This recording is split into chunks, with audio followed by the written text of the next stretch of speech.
Yeah, that was the turning point when really the Cold War hit the arts, you might say. And the government, and more than the government, it was the, generally speaking, the right wing of both parties, Democrat and Republican, were demanding a kind of conformity now, which in my lifetime had never happened. And that you had to get on the bandwagon, because everybody who got up to say anything had to start off by cursing the communists, whether he was a trade union man or a politician or somebody selling vacuum cleaners. It began to grate on my nerves a little bit, because half the time you realize that they were just doing this because that was the fashion.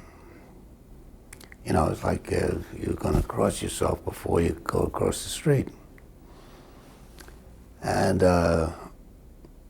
so when this conference occurred, it was supposed to be a conference between American and Russian artists to try to cool down what looked like it might be the Third World War, God forbid. And by this time, of course, both sides had atomic weapons, and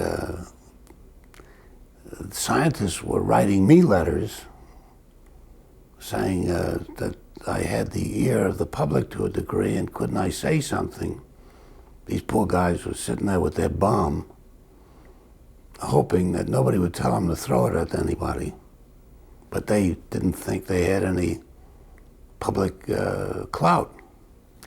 It wasn't just me. They were trying to energize their resistance to what was then looking like a very ugly confrontation. And so we had this conference, and Shostakovich was there. He came from Russia, poor man. Of course, I didn't know at the time, but actually he was really being persecuted by Stalin. They were crucifying him because he was trying not to support the anti-American Russian thing. It was a comedy in a way. And he was so scared, I tried to, you know, just say hello. He was frightened to just nod to somebody. And there were always men around him. They were obviously the police. It was gruesome. The whole atmosphere was terrible. And it was the last squeak, you might say, of any such movement between the two sides. And I never regretted I'd been part of it. It was interesting anyway. Aside from, it was futile, but it was